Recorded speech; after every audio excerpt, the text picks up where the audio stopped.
Okay, which one is it? Welcome, everybody, to House Rural and Housing. Today Four is, 29. today is Wednesday, April 2nd.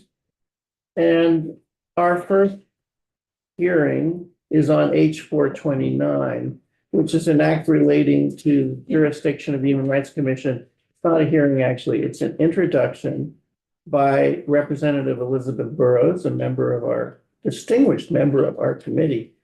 Well, when people say distinguished to me, it means older, but not in your case. Then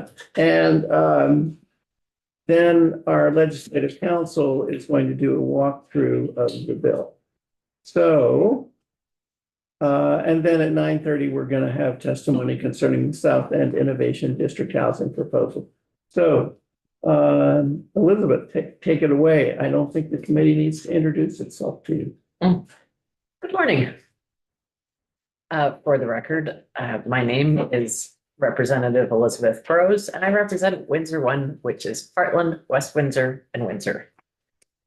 And I last year served on the House Discrimination Prevention Panel, and this year I serve as chair of the House Discrimination Prevention Panel. This last biennium, the panel had more than one instance in which there was a power dynamic because of official positions, not official stances, but official positions. A skewed power dynamic in which we as representatives governing ourselves through this panel. I guess maybe I should take a step back and explain what the panel is. The panel is it is not statutorial. It is brought forward by House rules, and it allows our legislature to govern itself with regards to people discriminating toward each other, either amongst ourselves or with staff, house or the state house staff. And so in one sense, with the state house staff, it is governed by our HR rules, but in the other sense, we also govern ourselves. And so that would include things like discriminatory remarks that are made towards each other or actions. I think we've all had very non-specific and broad training about that. Unfortunately, that training hasn't necessarily been specific to the work that we do. It's just been pretty general with regards to what discrimination and harassment is. So last biennium, we had a number of complaints that came forward. Some were really clear cut, and some were really not very clear cut. And in two instances, they included people with whom a member of the House of Representatives had a very skewed power dynamic based on the position held by the other person. So we requested the panel, our panel, and also the House Sexual Discrimination Prevention Panel together. And also, I think we had two members of the Senate who also were part of this. We had this bill drafted to try to take the power dynamic out of simply investigating what happened. And so this bill covers asking that the Human Rights Commission, which is an impartial body, be responsible for investigating what happens and then bringing the results back to us. And from there, we can figure out what to do. But this bill simply asks that the Human Rights Commission, and again, I've said this before, but the hope being that we would never have to use it, or that we would rarely have to use it, but it's there in case we need it. So if another statewide officer or a statewide elected official had a complaint filed against them that was brought to our panel, we would not be responsible for conducting the investigation ourselves because of that skewed power dynamic. Does that all make sense? Yeah. Yeah, so it's my understanding that as of now, the issue is that if there is someone, a member in our body or the Senate has a complaint against or with a statewide office holder, there is currently not a comfortable power dynamic or a place that can follow through on that investigation. And that is a problem, I think, that is going unchecked. So it's just, there's nowhere to go if someone in this, whether it's, you know, the lieutenant governor, the secretary, it covers all, I assume. All statewide offices. Right. And the thing is, And we interact with those folks in both in the building and other places, and so they are considered they're not a member of our body, but they're in the same, so it may be uncomfortable if there's just nowhere to go. so two things about that. First of all, we have a house discrimination prevention panel, but the Senate does not. They have a sexual discrimination prevention panel. And that's how this came up last year, is that it sort of crossed both sides there. But part of the thing is also to protect statewide office holders. I mean, it's not really fair for there to be a complaint filed from a body like ours against a statewide office holder and have our body be the one to investigate it. It's not right. We need to have an impartial body be able to impartially investigate for the protection of both sides.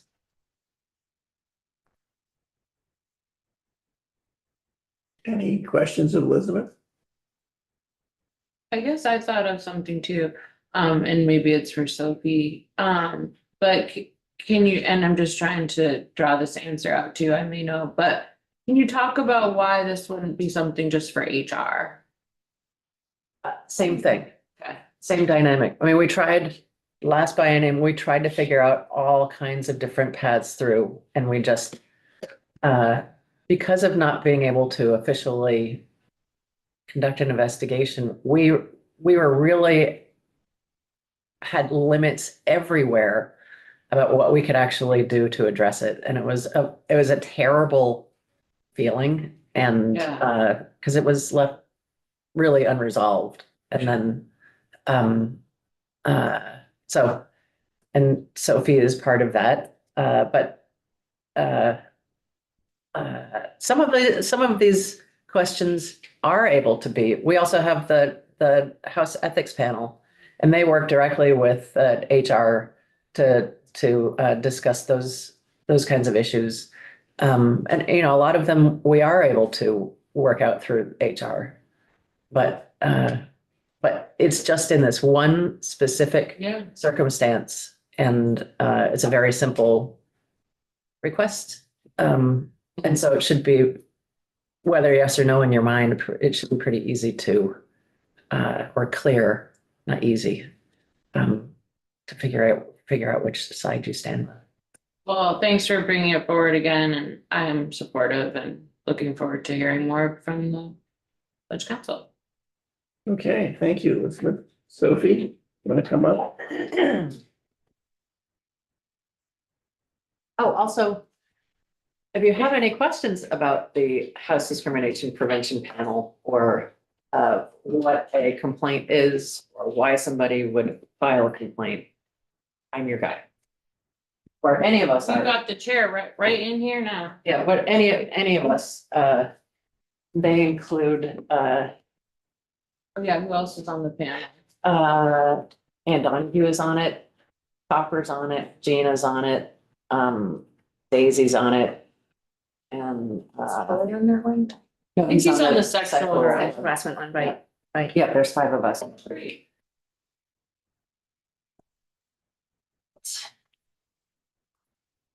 Yeah, so right now is, oh, sorry, Sophie Zadatny for the Office of Legislative Counsel. And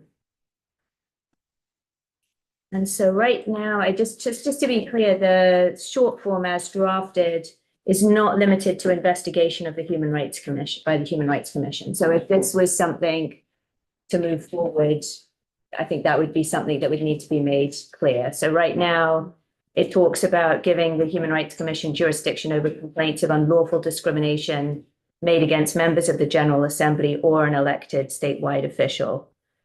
So it's, and the Human Rights Commission has authority both to investigate, but also, to go to court. I mean, they can do a lot. So if you wanted to limit it just to investigation, that would need to be clarified. That applies to both statewide officers and The way it's drafted is discrimination claims against members of the General Assembly or an elected statewide official. Oh, I didn't realize that. so in other words, it's their full panel of activities.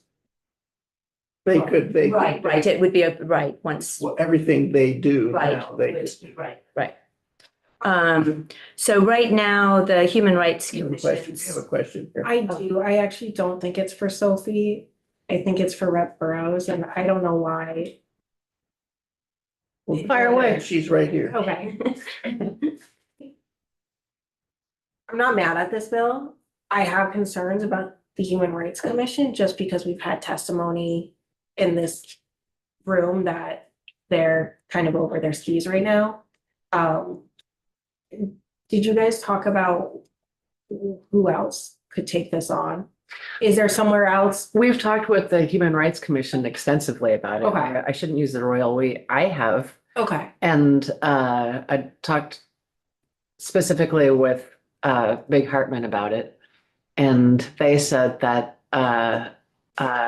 it should be so rare that it's not really a burden for them. Mhm. They're not, we don't have a lot of cases. yeah, And we certainly don't have a lot of, that was the first time that this had happened with a statewide officer. okay, And so it's meant to be extremely rare. Whether Big Hartman is the executive director or not, it would be prioritized by them, because they are aware of the temporal nature of the legislative biennium. okay, Because that was part of the problem last biennium, was that it took us the whole biennium to be able to even look closely at it. mhm, And by the end of it, especially the second incident, we actually sent the last email out 3 days before the start of the new session. okay, I mean, it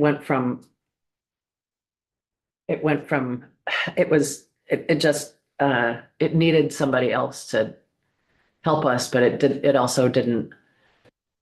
Can I ask a follow-up question to Sophie now? Yeah. I'm so sorry. I mean, I had that same question. my other question is, because the word prioritization came up, is that language in the bill? Should I just be quiet and let you finish your walkthrough? I'm so sorry. It's not in the bill. The short form is all it says is, this bill proposes to provide the Human Rights Commission with jurisdiction over complaints of unlawful discrimination made against members of the General Assembly or an elected statewide official. So that's the sum total of what it says right now. And I will, just to follow up on what Representative Burrows said, and again, I was not here, so I don't have any firsthand knowledge of this. My understanding is that under previous executive directors, that a question was raised about whether the Human Rights Commission would have jurisdiction Okay, over complaints. I believe under the current executive director, It's been expressed that the Human Rights Commission would be happy to assert jurisdiction and then let it be fought out in court if there was a dispute around that. So right now, there's ambiguity, I think, as to the extent to which the Human Rights Commission has jurisdiction. If I think for legislative staff, for example, if they were dealing with a situation, I think they could walk down the road and go file something with the Human Rights Commission right now. Okay. But, again, it's when you get into these much more challenging areas that there's a question. And in part because the legislative staff has laws that govern their work. Well, we don't. That's the problem. Yep. Hmm. Perfect. Thank you. Sophie, anything else? Yeah, so I was just going to run through quickly. So just as a reminder, which I think you probably already know, but the Human Rights Commission's current jurisdiction is investigating unlawful discrimination over public accommodations, housing, and then they also have jurisdiction over employment claims for employees of state agencies.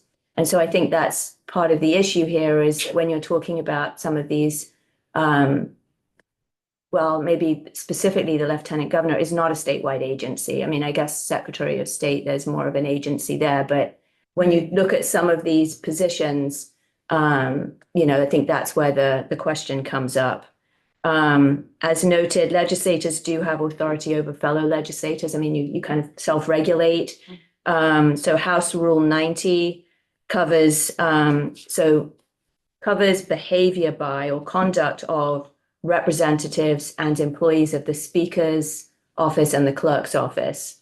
And it protects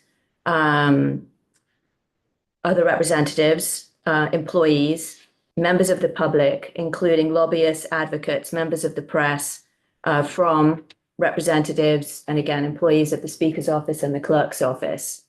So that's the jurisdiction that currently exists.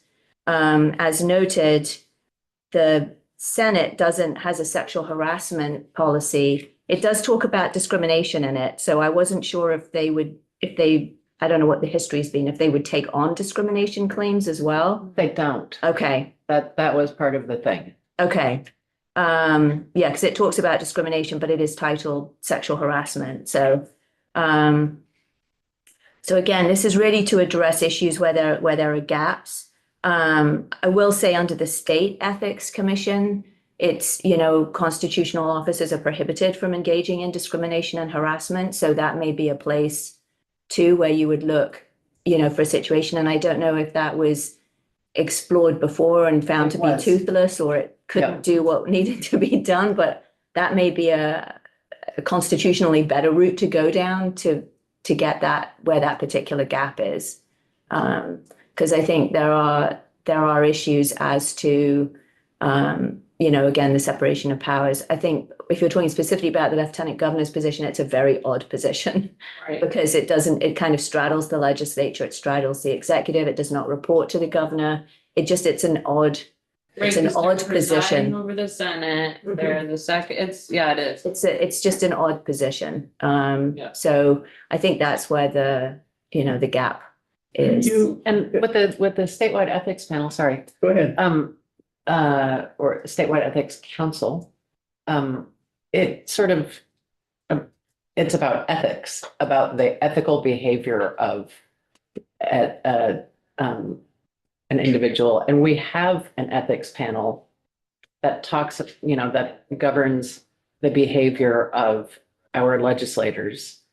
But that has to do with, that does not have to do with discriminatory behavior towards other people. It has to do with how you yourself have done things like taking thrift or Conflicts of interest. conflicts of interest or things like that.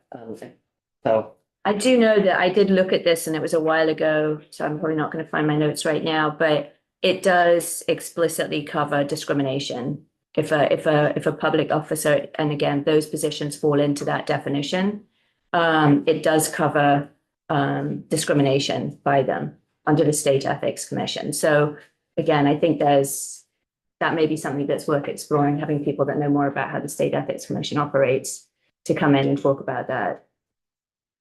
Any other questions of Sophie? Sophie, as I mentioned to you off the record, but now that we're on the record, I would appreciate it if you would look into more deeply into the question of separation of powers. Right. As I'm concerned, I would just like to know that the House can pass a law that gives an entity power over the executive or the treasurer or the lieutenant governor, which are constitutional office. Yeah, I mean, right now, the way the Human Rights Commission statute is written, which again is written Right. by the legislature, it would cover, staff that are working in the executive, right? So in that sense, yes, I think it's more the question of, what you're asking the Human Rights Commission to do. So I will look and, Yeah,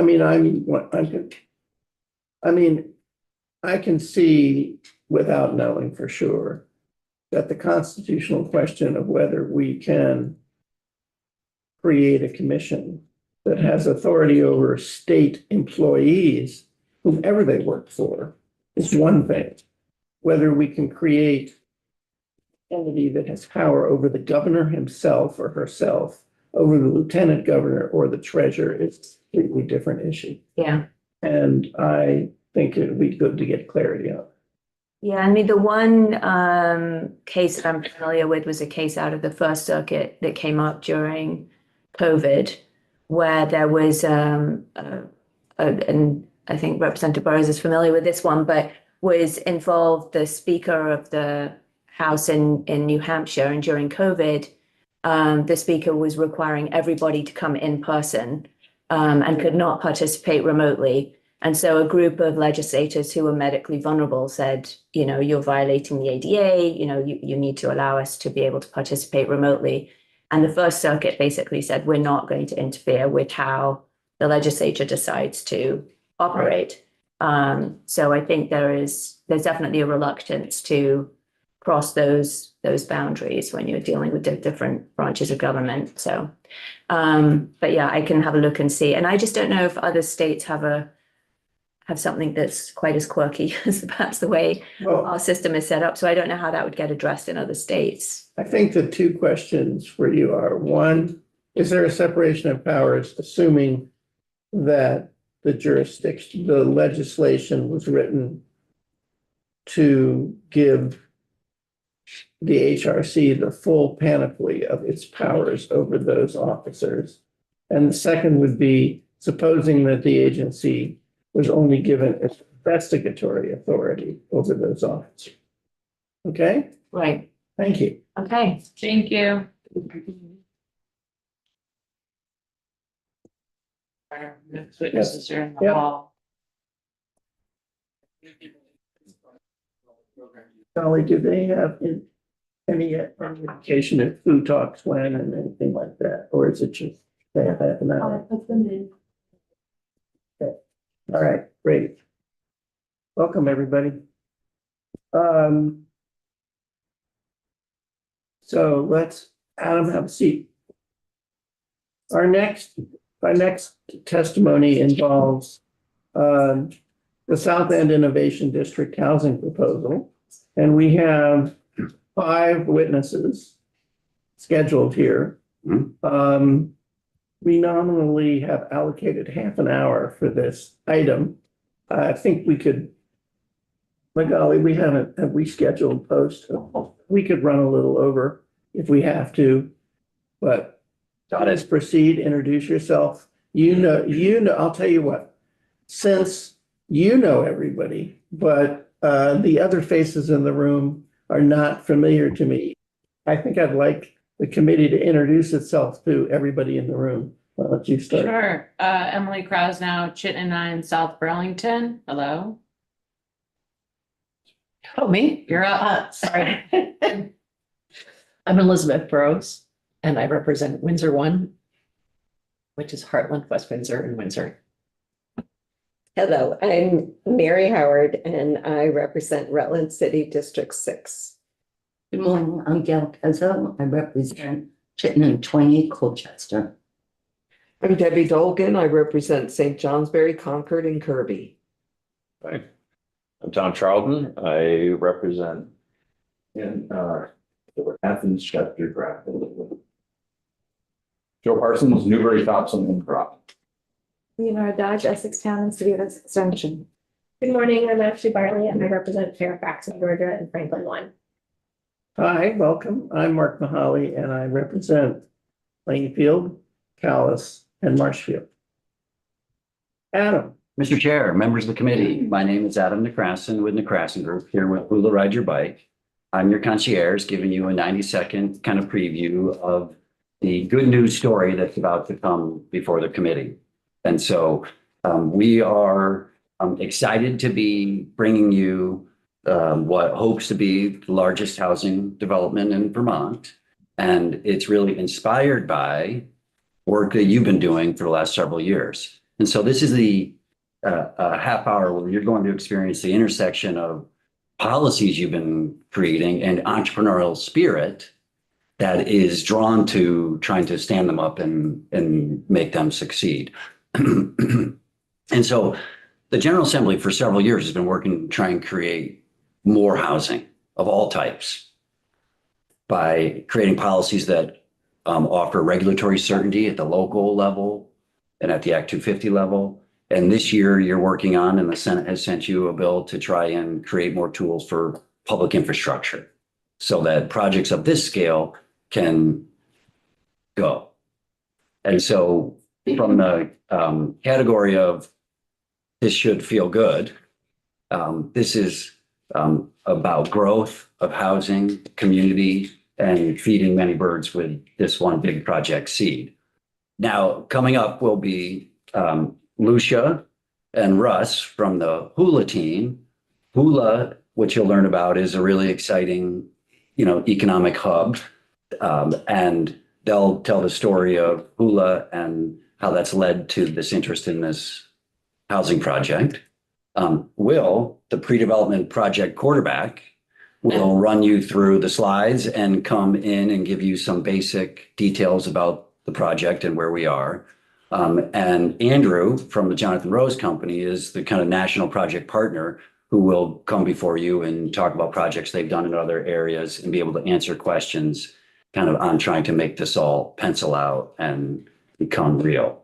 And so with that, Mr. Chair, if it's okay with you, Lucia and let me Russ. just ask you, I don't know, and I suspect some others of us do not understand the relationship between Hula, this project, and who is really behind this project. Are you the person we should address that question to, or will the other witnesses explain? Well, I'm the person that will ensure by the end of the day you have your answers, but Russ is the key person to understand because it's really his entrepreneurial spirit, along with his, business colleagues, Rob and others, that are the public-private partnership lead.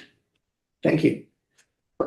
If it's okay, Russ, Lucia, Russ, Will, Russ, Andrew. So if you can indulge them with two chairs. Do you need Yes. another chair here? Okay. Thank you.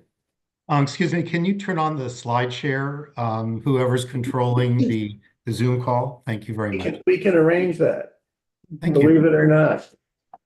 Thank you. Okay.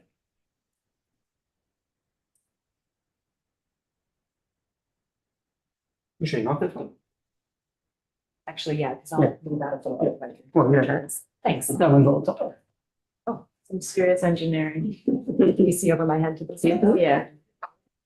Good morning. Thank you so much for having us. I'm really excited to be here to tell you a little bit about Hula, about what we're up to, and about why housing is such an important part of our next chapter. I'm excited especially for you to hear more about the housing work that we've been doing from Russ directly, but first a little bit about Hula.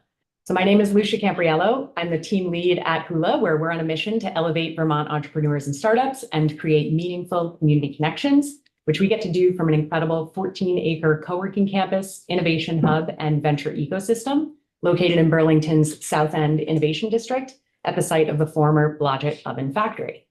I like to say, because I have seen it happen, that Hula inspires dreamers to become doers. Members join our community as coworkers. They launch their companies from Hula.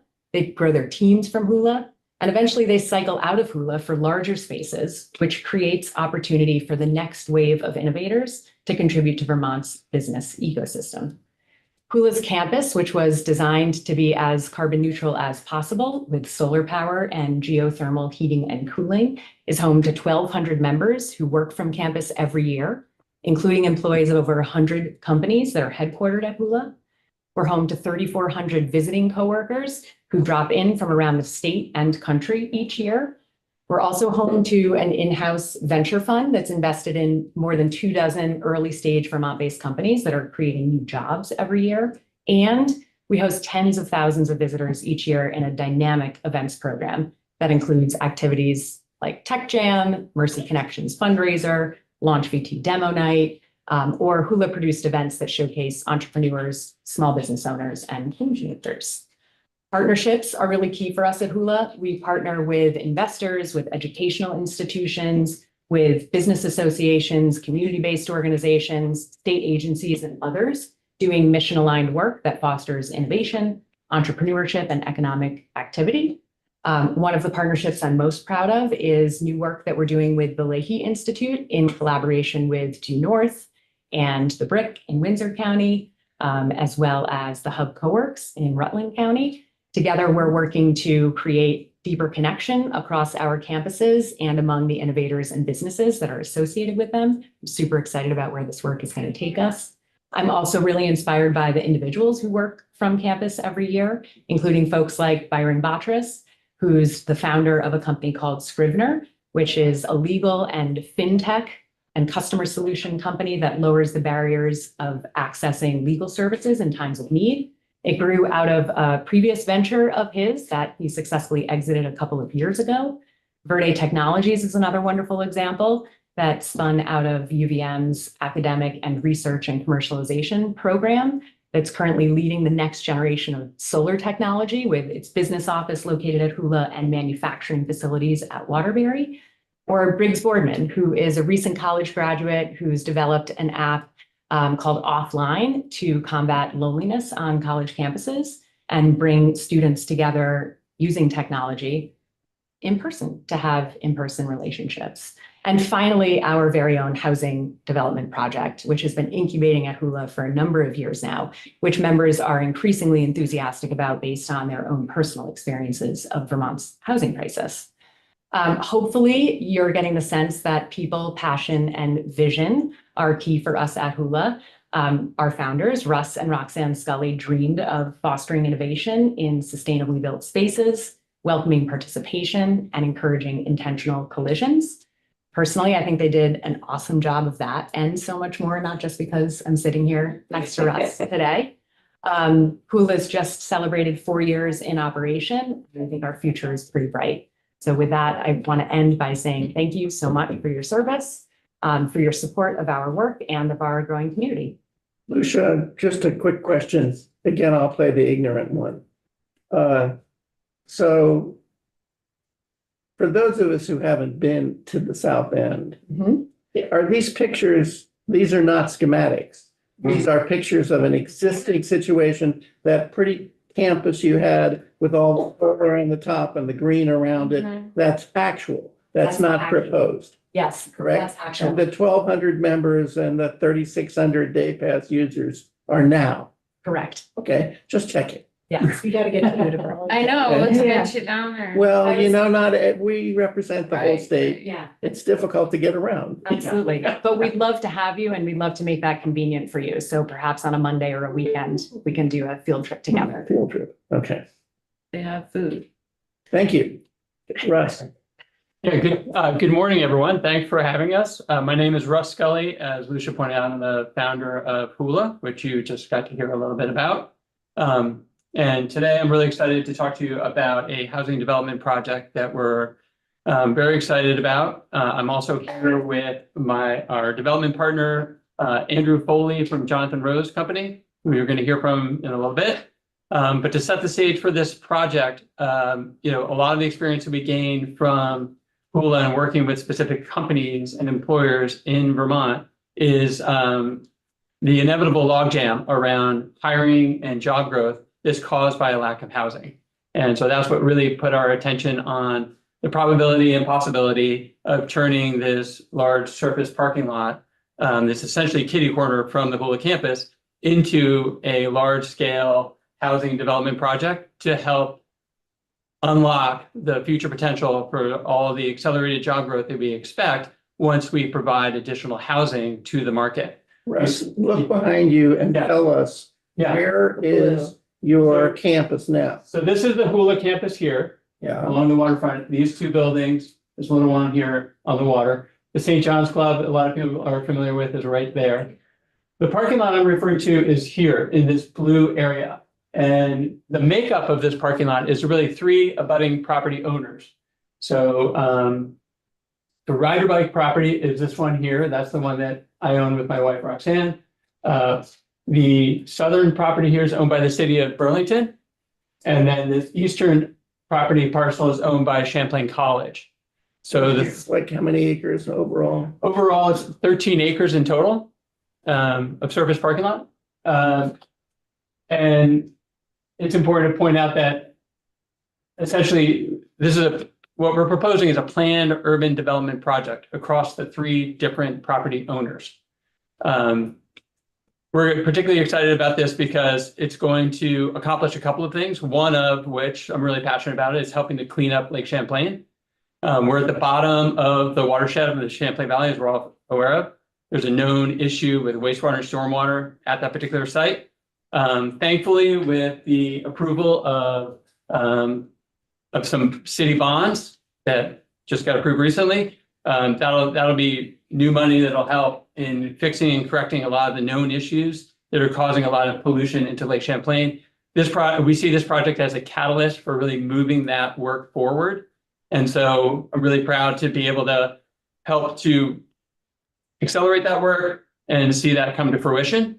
In addition to that, as I mentioned, this is going to create a large scale housing project. You've heard this is somewhere in the neighborhood of 1,100 to 1,500 units. Can you go back for a minute? Yes. Sorry to slow you Yeah. down. Take us just one level down on cleaning up the lake. Yes. You said you're at the bottom of the watershed. Okay, and? So there's a known sort of CSO combined sewer outlet issue at Lakeside Avenue and Pine Street in particular. The wastewater treatment plant is about less than a mile, I believe, north of that location. And, over the course of wet weather events, of which, we have 4 or 5 of them per summer, the wastewater treatment plant is overwhelmed with this issue. And part of the issue has to do with the separation of stormwater, wastewater, gray water, and so on. So some of the proposed engineering solutions are to separate those flows in a way that we don't overwhelm the treatment facility with more than enough stormwater and wastewater than they can handle. So I spent a lifetime in San Francisco, which has combined sewer problems, and the amount of money that it takes to cure this is gigantic. So what's the relationship between this project and the solution to the combined sewer problem? that's a good question.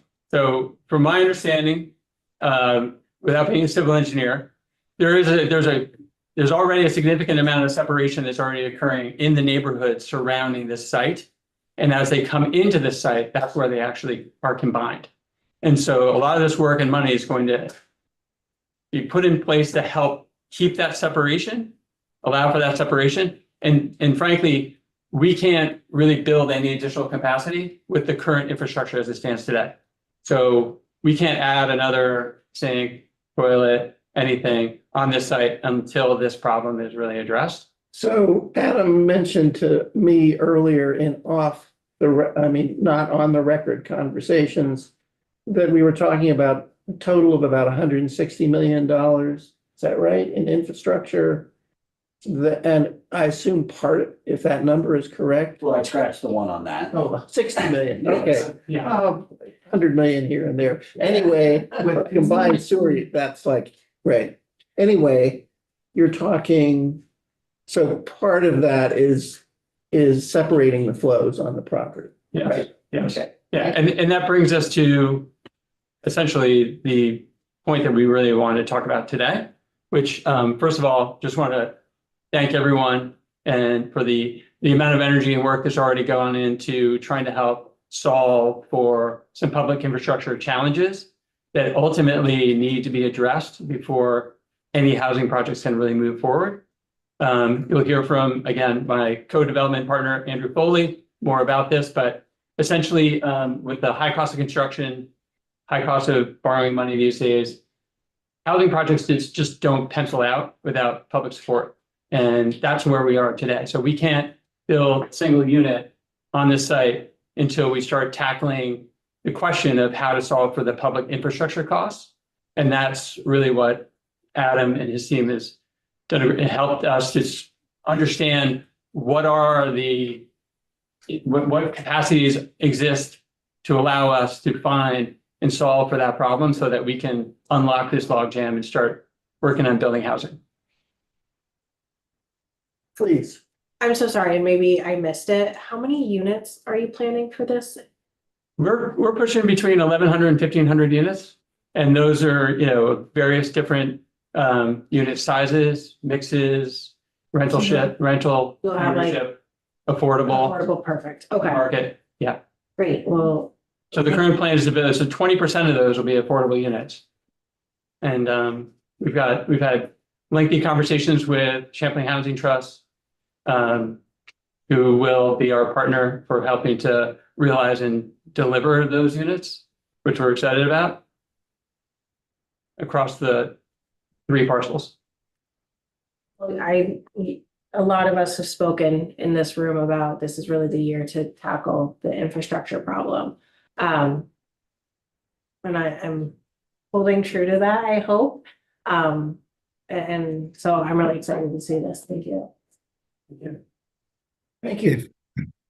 If I could jump in, this is Will Fleissig. I've been working with the City of Burlington and Champlain College and Ride Your Bike over the last 18 months. And what's really important for the committee to understand is the progress that's been made in a very short period of time on infrastructure, as well as on how do we pull all the financing together to make this happen.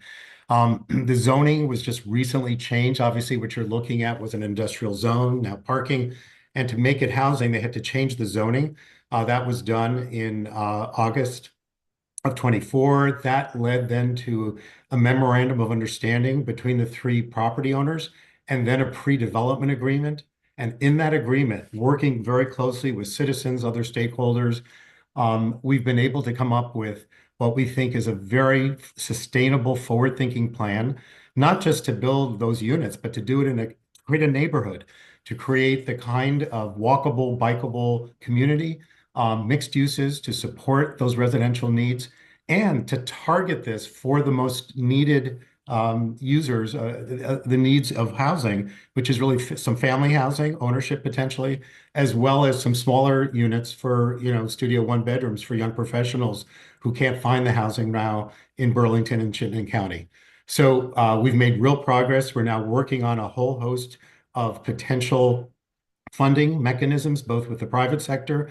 But as Russ said, the infrastructure, the key to this is figuring out how to provide for the new roads, the new wastewater, the public realm, all the bike connections, all the things that make a community, make a neighborhood, in addition to the development that will come online. And given that, I'm going to now hand this off to my colleague, Andrew Foley from Jonathan Rose Company. They are one of the premier mixed-use, mixed-income, affordable developers in the country, and they're really known for being very involved with sustainability. And I think we're very lucky to have them coming up to Burlington. And frankly, they've been attracted to the vision, the dynamic qualities here in the South End in Burlington. So Andrew, please take it away. Andrew. Yes, sir. Let me just ask you, well, go ahead and say your name for the record. Andrew Foley, Director of Development for Jonathan Rose Company. Okay, Andrew and Will, just a couple of questions. I just want to lay them out. Yes, please. You said the development agreement was approved?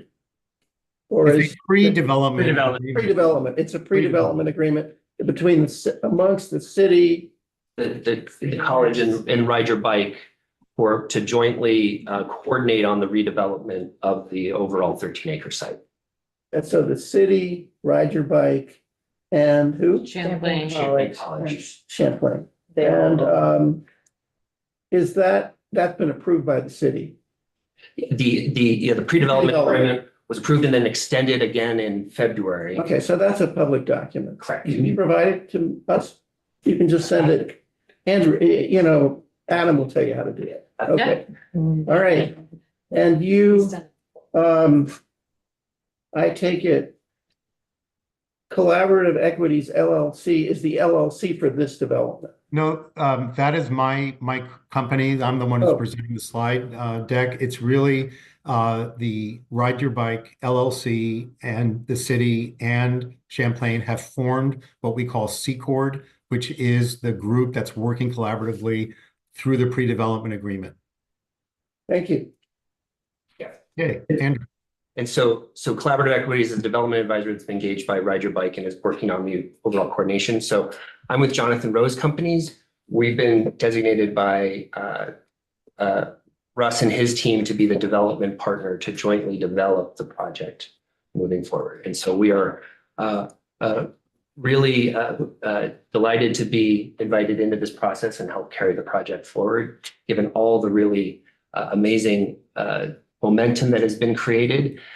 For those of you who know Hula, you know just the energy that's going on that campus in the greater South End. It's a really great moment to be a part of, not just the opportunity to develop housing, but what the housing can mean to advance and be a catalyst for economic development for the state of Vermont. So just a little bit about us. So we are developers and owners of green, affordable, mixed income housing across the country. So we were founded in 1989. So we've been at it for about 35 years. Our founder, Jonathan Rose, set out to build a company that really worked to build projects that had a real meaningful environmental and social impact in the work that we do. And that carries throughout all the projects that we do. Today, we own approximately 19,000 units. We're active in 14 states in the District of Columbia. And we're based out of New York, which is a short flight away from the Green Mountain State. So happy to be up here. So we are early on in the process of determining the design and advancing the program. So I thought I'd share a little bit of the some precedent projects, just to give you an example of our type of work.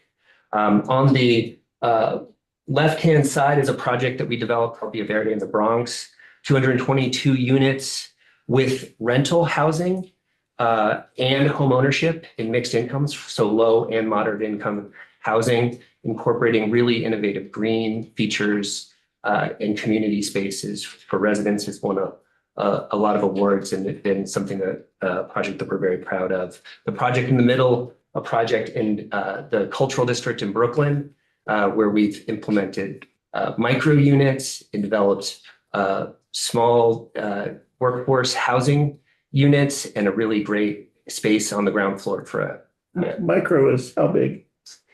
So we have units under 300 square feet. Yeah, they're really cool. And we furnish them and provide furnishing packages that allow you to live at that small. I mean, some would argue, as we were saying earlier this morning, that every unit in New York is a micro unit by some standards. That's largely true. But that's another example of a project where there was affordable housing incorporated into market rate housing and some moderate workforce housing in there as well. And the slide on the right just gives you an example of the bookstore on the ground floor. Going on to just the next slide, an example of a project that we developed in Philadelphia. This is the second phase of a 3-phase project, not dissimilar to the type of project we're talking about in the South End, 389 units. This first phase of this project achieved a LEED Platinum rating and was the first LEED neighborhood development project in the country, and adjacent to Temple University. And we're on to the third phase of that project and looking to start construction on that. And then to the right is a project that we just completed in Washington, D.C. On the left side is a project called the Faircliff, 125 units of affordable, adjacent to 197 units of market rate housing being built in Klein. This project has received a LEED Platinum rating and is our second Passive House certified project in the country. One of the greenest. You mentioned to the committee what LEED is. LEED is a certification, a third-party certification that demonstrates that your project has met a range of criteria for green building. It was one of the first certifications to establish that the idea that the built environment has a responsibility to meet certain energy requirements and other requirements. And platinum is? The highest level. Thank you. So the newest generation of the highest standard of housing and energy efficiency is Passive House, where you create buildings that are so energy efficient that they require a very low amount of energy to operate, also create better living environments. And so we've, in addition to this project, have built the largest Passive House multifamily project in the country in East Harlem. And so one of the things, of many things that has really attracted us to this is not only Russ and the Hula team's commitment to sustainability, but Burlington and the state of Vermont's continued commitment in leading the country, and many would argue, in the standards that are applied to what building in balance with nature really mean. So the work that incorporates affordable housing and green development infuses all the work we do. The last thing that is a part of everything we do are projects that are public-private partnerships, essentially, because all the work we do require substantial engagement at federal, state, and local levels to make these projects happen. As was mentioned earlier, it's challenging, and I know this committee is aware, it's challenging as it's ever been to build new units of affordable housing with the cost of construction, the cost of interest rates, some of the uncertainty happening in the world. So it's more important than ever to work in partnership with states and cities to get units built, and it's work that we're probably doing across the country, and we're excited to do it here. Go ahead. Questions? Yeah, so how many units did you say would be affordable? What do you mean by affordable, and would it be in perpetuity? So out of the 11 to 1,500 units, there's a commitment that 20% of those units will be affordable to, on the rental side, for rental units, to incomes at or below 80% of area median income. The bands are a little bit higher for home ownership. The perpetual affordability is something I'd want to get back to you on exactly what the discussion is there. Adam McCracken, short answer, yes. Yeah. Yes. Champlain Housing Trust. And for the priority housing project, the Act 250, you really kind of structured this so these folks go into it knowing their expectations between inclusionary zoning and the Act 250 law. Your colleagues and you have really set in place a firm commitment to affordable housing at that level you talked about, and with CHT permanently affordable. CHT is, which we're happy to see, because it is increasingly becoming the standard as it should be. So we're not losing units of affordability down the road as we're trying to build new units. Right. And we're not talking about, just to follow up, the reason this came up for me is that we've had conversations where we've talked about encouraging housing development with sort of a sunsetting of the affordability. And so that's why I was asking about it. And in terms of the infrastructure facilitation, I'm just curious whether you guys are aware of the conversations happening in Commerce and in the Senate side on the TIFs and hits and all of that. And I would love to just at some point hear them weigh in on that. Yeah, we think it's a really critical piece of funding to make this project feasible, given the infrastructure challenges and the solutions that are needed, as Russ mentioned, to protect Lake Champlain in the wastewater solution, but also you're taking a former manufacturing area that used to be a parking lot for a factory and building a community there, a neighborhood. And so that requires a lot of infrastructure, and it's just not feasible to build that infrastructure in the budgets of the new buildings. Carol, do you have a vision on how high the building would be? Yeah, so the city passed a rezoning for this whole South End Innovation District and did an extensive engagement process that took about, what, a year and a half to establish the, or so. Yeah, in the new zoning ordinance for that area, yeah. Right. So all that work has been done, and it establishes kind of tiered heights that are really designed to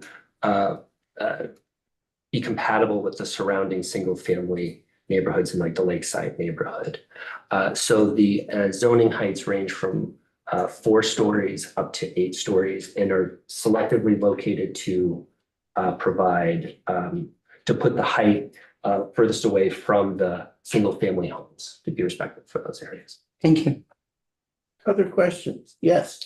Not as much a question, but as someone who lives across the border, South Burlington and Burlington, I spend a lot of time both at Hula, a lot of friends who are there. I'm in the age where we need housing for my age group and professions. And so I just want to also make the committee aware of, since I've been following this very closely, of it's been a long road. It wasn't like, you know, the city making the new ordinance and the new zoning and adjustments. And so I'm grateful, as we hear in this committee, you know, a lot of folks, there's so many hurdles and it can take so long. And so I'm grateful that you're sticking it out and have a solid plan, because we really need this. Both, obviously it is in Chittenden County where I represent, but also this will help Vermont so much. And just a day doesn't go by in my area that I don't hear about someone who has to drive 40 minutes to get to work or other things. So it helps anyway, it helps everything. So I'm really grateful that will eventually be in my area, and that my friends will be able to stay in the place they love and work where they love. And I do, if anyone here wants to come visit Hula, I'm just down the road, so I'd like to come too. So, and they have food, as I mentioned, and fun things there too. Elizabeth? Thank you. I wondered if, going back, you were talking about the other like projects, like the one in Brooklyn and the one in the Bronx. And I wondered whether the, out of the, did you say 14 hits? Nonetheless, so this has a ratio of 80% market rate to 20% affordable, ostensibly permanently affordable. So what is your typical ratio? I think you said in the Bronx one, it sounded more like 50-50. Is that right? No, the Brooklyn one sounded more like 50-50. What is your typical? In terms of income mix? Like, Yeah, you said, affordable I think you said versus- affordable versus mixed income, I think is what you Right. said. So what does that actually mean? It does vary, and it varies from jurisdiction to jurisdiction, really based on the tools that are set up within those specific areas to encourage affordability. Can you be more specific? So in New York City, for example, where we're based, there are a lot of public resources made available to do 100% affordable housing or mixed income housing. There are different abatements that encourage different things. So those rules are set at typically at state and local levels. So we see quite a range. So are you talking about zoning regulations or are you talking about local incentives? Which rules are you talking about? Usually they work in a combination. So there can be inclusionary zoning rules like what exists in Burlington that require 15% of units are affordable to households at or below 65% AMI. And then the Act 250 guidelines that then establish for this project to achieve those requirements, it goes up to 20%. I think those ratios are fairly typical. Again, it varies by state and by city, but. So I mean, just do we have time for me to ask? we do. Okay, Sure. so just so that I understand more fully, when you say that there's inclusionary zoning of a certain percentage, let's say, that's the floor, is that right? Of inclusion. Yes, to meet the requirements of the inclusionary zoning. How frequently do you go above the floor of inclusionary zoning? If there are resources available, I mean, we really strive to build mixed income communities. So I think and so in this instance, the commitment is to go above the inclusionary zoning 15% to the 20%. So is that, I guess, what are your deciding factors? You have your inclusionary zoning as a deciding factor, as a floor. And then you have, I gather, commitments from the city and the state to financially support the. Correct. And then does your company have a commitment above those levels? Or is it just strictly dependent on those three factors? Our like an overall policy on affordability. Yeah, like an internal lived commitment. Like if you were only able to get funding for the floor, 10, what? I think that they don't pay for affordable housing. That's what I'm wondering. Is Development has to pay for every development stands on its own, and every development has to pencil out. Right. And that depends on their own resources, resources where they have investments and public resources. And if the spreadsheet, if you will, supports 25%, they'll build 25%. If it supports 20, they'll build 20. The problem I see here is it's very difficult for me. I'm curious. We only have a few minutes, but I'm curious how the hell you're going to do this, given that it costs $500,000 or $600,000 a unit. And this is not New York City in terms of public resources. Do you guys have preliminary pro formas that say you can actually deliver 20% affordability and deliver these units at prices that will sell in Vermont at the market rate? Great question. You're correct that there are challenges. What we and I think this in part hopefully addresses some of your question as well. I think what we work to do is assemble resources from as many of the different places as we can to achieve those hurdles. But we're going into this eyes wide open that it is a really challenging time to do it, but we're committed. But the need is. And that's what we're working on, honestly. These are great questions, but the economics don't even support 20% right now, right? So that's what we're working on, but we're committed to doing that. If we could do more, that would be a discussion we could have. But right now, we're not even able to deliver that. And so what we're trying to do is we're trying to find every pathway and avenue possible to us to help at least get this project to be profitable.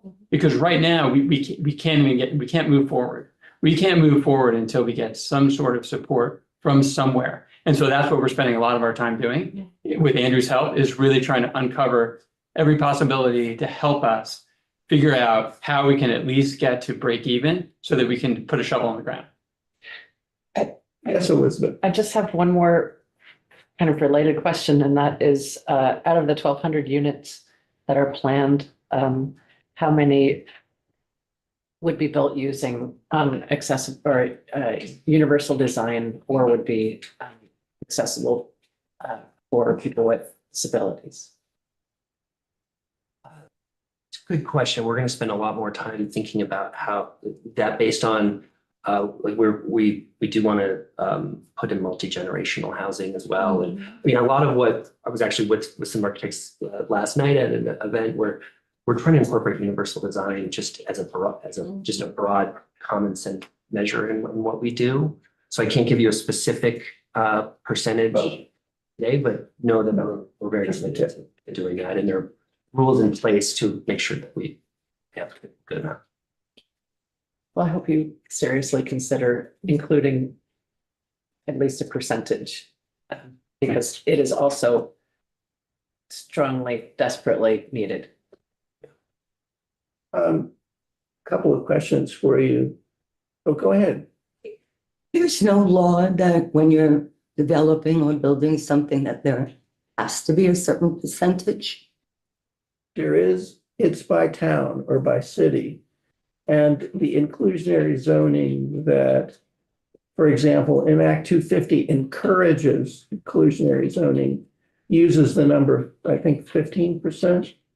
Were you talking about universal design or? Oh, universal Yeah, you design. talked about universal design, I don't think so. No, that's what the study's for. Oh. right?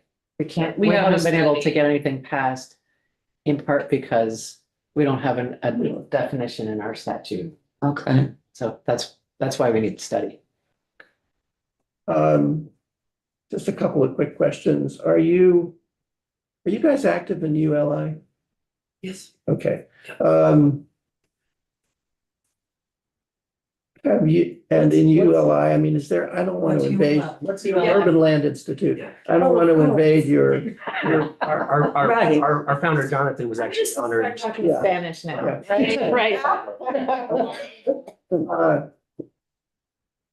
I guess I'm curious whether in that context, in the Urban Land Institute context, which has these conferences every year, quite interesting conferences, whether you guys have published anything about this project that isn't confidential, that we might be interested in seeing. I'm just leaving that with you because I sure would like to see that, and then we could share it with the committee.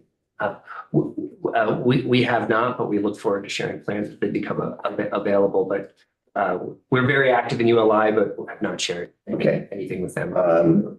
Just for your information, I'm sure that Adam will tell you this. I just want to say it on the record.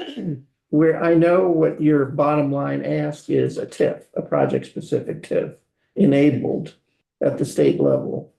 TIF, we have here, we don't have one committee like the Senate that does both housing and economic development.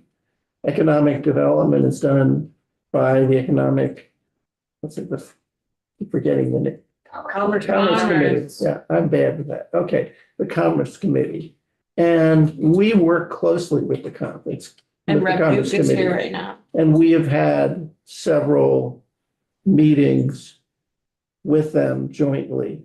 In this case, the plan is the Senate committee, which does both, the Senate committee brought over its combined committee. So we agreed that they would take the lead on the TIF, and they have done so. And so I suspect, but don't know for certain, that what will happen is that the bill, the Senate bill, will be assigned to us. And we have agreed that Commerce will immediately start work on the TIF. We won't take the lead on the TIF. Then we will have input, I suppose, and a member of their committee is here. And so we'll continue that close relationship. But essentially, they'll develop the TIF, and then it will get dropped into our bill that we then work out with the Senate.